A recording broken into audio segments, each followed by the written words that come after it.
You in Mississippi now? That's for sure. This whole thing is so ugly.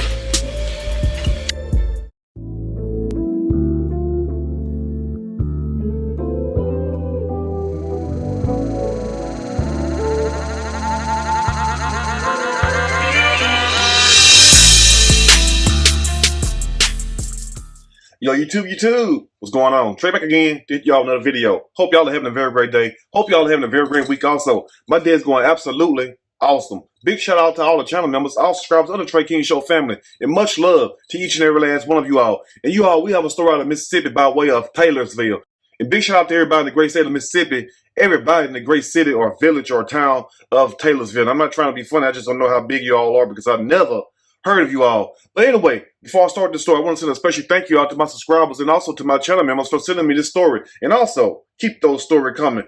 Now, before I start the story, I want to send a special condolences out to the victim, Rasheem Carter. It's very sad what happened to this young man, 25 years old, lost his life in a vicious way. Yes, I'm going to start it off just like that. And also, I would like to send my condolences out, number one, to his mom, to his family, and also to his friends. And don't you all let up on this case because truthfully, something did take place with Rasheem, and the police are not telling everybody. Now, also, before I start the story, I want you all to keep an open mind. I want you all to make your own judgment. That's why I always ask you all to let me know your opinion. Let me know your thoughts, because I never want to be one of these bloggers or YouTubers sit up here and try to, make you all think a certain thing. The only thing we deal with is what? Yes, for facts. That's all we deal with. Now, the story goes that Rasheem Carter, back in October the 2nd, came up missing. But before he came up missing on October the 2nd, and some stories say that he came up missing at the police station, and another story said he came up missing at the Super 8. And my thing is this right here, which one is it? Because somebody is definitely lying. Now, Rasheem Carter came up missing around October the 2nd. But before he came up missing, he had called his mom and told his mom that he was being followed by a group of white guys and some trucks. Now, I'm not sure how many trucks it was or how many white guys it was, but he was in fear of his life. So his mom, doing the natural thing just like a good mom supposed to, she tell him to do what? She tell him to go to the police station because guess what? They are there to protect and serve you, right? Yeah, not in Mississippi evidently. But anyway, so Rasheem Carter goes to the police station and he tells them what happened. But upon him going to the police station, the police didn't even bring up the fact when the police talked to the news that Rasheem Carter came there discussing what happened with him with these group of white guys trying to attack him. The police basically said this right here. And let me pull it up so I can be exact. So Rasheem Carter goes to Taylorville's police station, and this is what Taylorville's police chief Gabe Horn had to say. He said that he didn't assign a police officer to return Rasheem Carter home because of staffing shortages. But on another note, and another story, that's why I read these stories out to you all, because the news is playing games also too, evidently. Anyway, now in another story, it says this right here.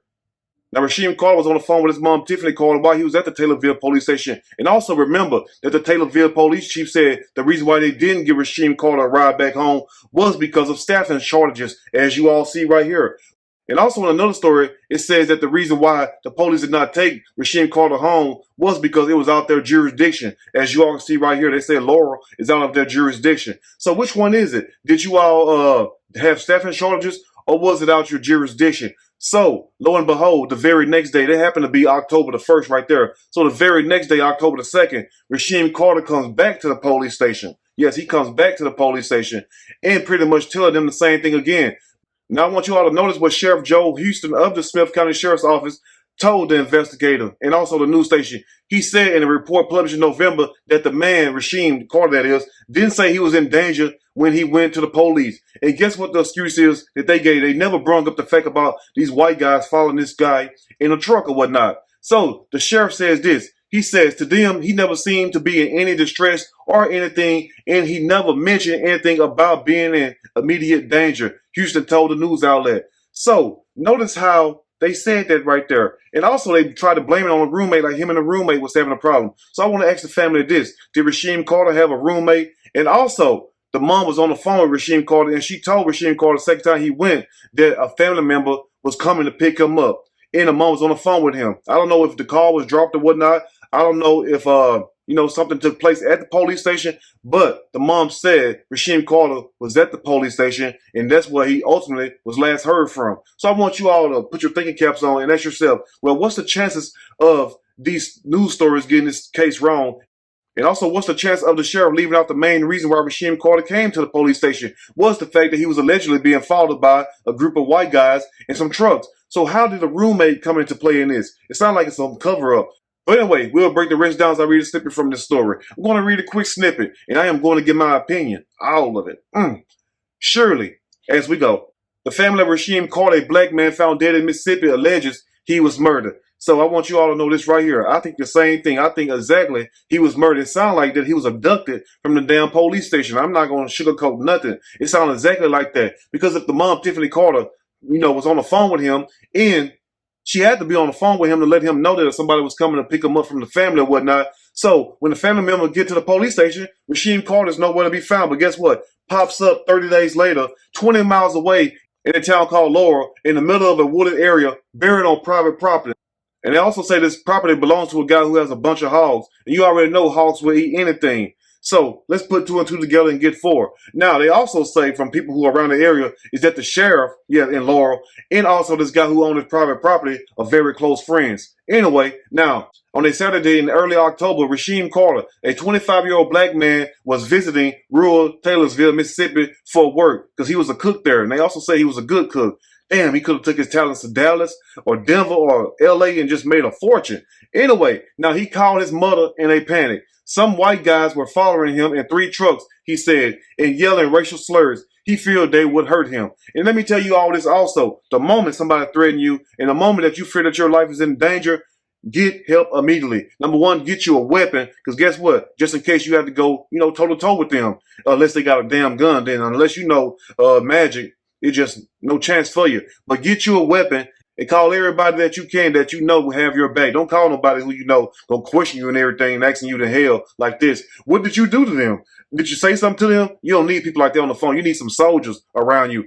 So I want you all to know this for everybody who hear my voice. If you ever feel your life is in danger, grab a weapon and also get on the phone and call help immediately. If you can call the police, call them first. And also call family members and friends who will come to your aid. Because guess what? It's better safe than sorry any day. Now let's continue. Now Rasheem Carter's mom, Tiffany Carter, who lived 2 hours away in the town of Fayette, stayed on the phone with her son as he went to the Taylorsville police station. Now that's a key part right there. And he went to the police station for what? For help. She heard him tell the officers that he was being followed and asked them for a ride back to his hotel in Laurel. But guess what? That's when the lies come into play. That's when one of them said, on one hand, that they couldn't do it because they had staffing shortages. And then on the other hand, you had another police station said it was out of their jurisdiction that they could not go to Laurel. So which one is it? Anyway, now she heard him tell the officers that he was being followed and asked them for a ride back to his hotel in Laurel, about 20 miles away. And that's where the Super 8 motel come into play. But never did the mom mention anything about her roommate and Rasheem getting into it. It's not like the police just threw that in there to sit up here and save face because they didn't want to say it was 3 white guys. But never did the police mention that part. The police want us to think that it was a roommate and Rasheem getting into it. But like I tell you all, who has a roommate staying at a Super 8 motel? That's what I want to know right there. But why would the police not even mention to the news outlet that Rasheem Carter came to the police station for the real reason that he was being followed in 3 trucks by a group of white guys? Why would they sit up there and say that it was the roommate? Anyway, let's continue. Now, when Rasheem Carter asked for a ride back to Laurel, the police told him no because it was out of their jurisdiction. And also, she heard someone say he couldn't stay at the station, that he had to leave. But on the other hand, as you have in another news station, they say they offered him to stay, but he didn't want to stay. He just left. Now, what's the chances of that? If you feel your life is in danger or whatnot, you're going to stay at a police station because guess what? You feel you're the most safest there. Not in Mississippi, evidently. Anyway, let's continue. Now, the next morning, Rasheem Carter, still frightened, and returned to the police station, as you all see right there. Again, he felt as if the officers had brushed him off. His mother sent a friend to pick him up, telling him to wait for the ride while he was at the police station. You get what I'm saying? So out of the police line and, I don't mean no disrespect, Miss Tiffany, or Miss Tiffany Carter, the mom is lying. But why would a mama lie on her dead son when she trying to find out the truth? She's not lying. She's telling the truth. Anyway, now his mother sent a friend to pick him up, telling him to wait for the ride. And you know damn well Rasheem did what? He waited. So what happened to Rasheem at the police station? That's the whole point. But when the friend had arrived at the police station, Carter had disappeared. And the police can't tell us a damn thing. But one thing about this situation that got me really troubling is the fact that police station have cameras or whatnot. And you would think with a case like this, even though they try to keep it on the hush so long, and maybe that's why we had these different conflicting stories and whatnot, you would think that the police will review all cameras unless, and I'm not accusing them of anything, but it sounds that way. It seems that way. You know what I'm saying?